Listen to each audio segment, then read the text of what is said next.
தலைவருடைய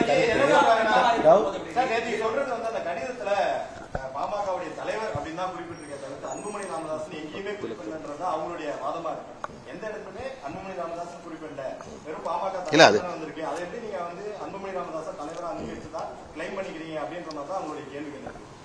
அதாவது அந்த கடிதத்தை ஆகஸ்ட் 10ஆம் தேதி ஆகஸ்ட் 11ஆம் தேதி கடிதத்தின் அடிப்படையில் கொடுக்கப்பட்ட அந்த உத்தரவு என்றோடு சேர்த்து நீங்க படிக்கணும்.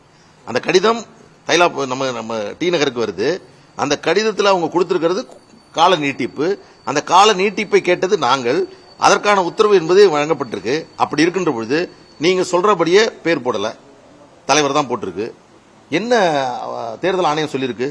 நீங்க பெயர் போடாம வந்ததை நீங்க ஏத்துக்கிறீங்கன்னா அதுல இருக்கக்கூடிய கண்டென்ட்டை நீங்க ஏத்துக்கணுமா இல்லையா? அதுல என்ன சொல்றாங்க? அதுக்கு ஒப்புதலை வழங்கி அதை ஏற்றுக்கொள்கிறோம் என்று தேர்தல் ஆணையம் ஆகஸ்ட் 2021 கால நீட்டிப்பை வழங்கியிருக்கிறது. அப்ப ஏத்துங்க. எனவே அது ரொம்ப குழந்தைத்தனமானது. நீங்க எல்லாம் சீனியர் ஜேர்னலிஸ்ட், உங்களுக்கு நன்றா தெரியும். எல்லாம் இறந்துட்டோம், எல்லாமே நிராயுத பயணி ஆயிட்டோம், எதையாவது ஒண்ணு அள்ளி வீசும் அப்படின்னு வீசுறீங்க. அது வந்து நல்லா இல்ல.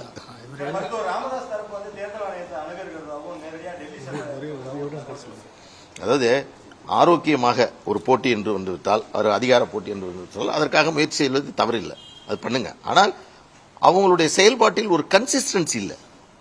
தேர்தல் ஆணையத்திற்கு அதிகாரமே இல்லைன்னு சொல்லிடுறீங்க, அப்புறம் தேர்தல் ஆணையத்தை அணுக போறேன்னு சொல்றீங்க.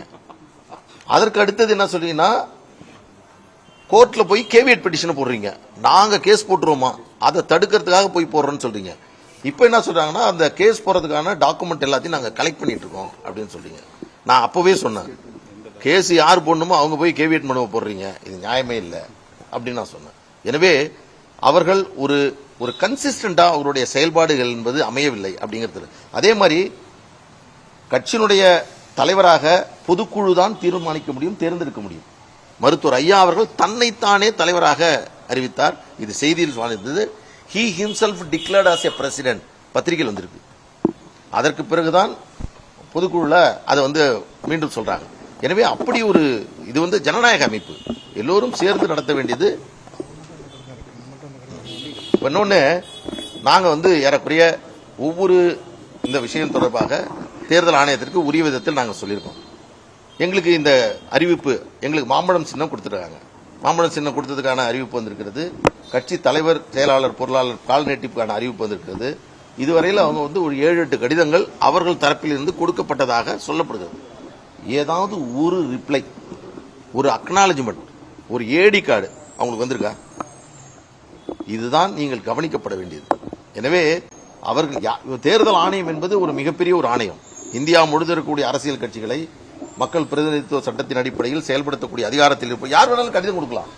ஆனால் அது இல்லை. ஆனால் அதே வேளையில் அவர்கள் சொன்ன செய்திகள், வைத்த குற்றச்சாட்டுகள், அவர்கள் வைத்த விமர்சனங்கள் அது ஒரு முறையானதாக இருக்கிறதா என்று சொன்னால் இல்லை. எனவே உங்கள் மூலமாக நான் மீண்டும் தெளிவுபடுத்துகிறேன். நேற்று நாங்கள் கொடுத்த அறிவிப்பில் அவர்கள் பதட்டமடைந்து, தடுமாற்றமடைந்து, எதையாவது சொல்லி மக்களிடம், தொண்டர்களிடம் அவர்களை குழப்ப வேண்டும்.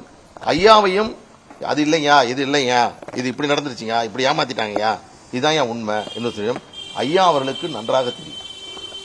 நமது அலுவலகம் என்பது மாற்றப்பட்டது என்பது நன்றாக தெரியும். இன்னொன்னு சொல்றேன், 63 நாட்டு முத்து நாயக்கன் தேர்வு அலுவலகமாக இருக்க செயல்பட முடியாத நிலையில் இருக்கிறது என்பது தெரியும். அதற்கு பிறகு நீங்க வந்து உறுப்பினர் அட்டை சேர்க்கிறதுக்கு தைலாபுரத்தை எந்த பொதுக்குழுவில் தீர்மானம் நிறைவேற்றாம பண்ணீங்க. இதுல இன்னொன்று, விதி 21 படி கட்சியினுடைய தலைமை அலுவலகம் என்பது சென்னையில் தான் இருக்கணும்னு இருக்கு. சென்னையில தான் தலைமை அலுவலகம் அமைய வேண்டும், அப்பதான் தொண்டர்களை சந்திக்க முடியும்னு நம்மளுடைய 1989 உருவாக்கப்பட்ட பைலா, 1995 திருத்தம் செய்யப்பட்ட பைலாவில் இருக்கு. தைலாபுரத்துக்கு மாத்தணுங்கிறது அது திருத்தமே இன்னும் செய்யப்படல. எனவே இதையெல்லாம் உங்கள் மூலமாக தெளிவுபடுத்த ஆசைப்படுகிறேன்.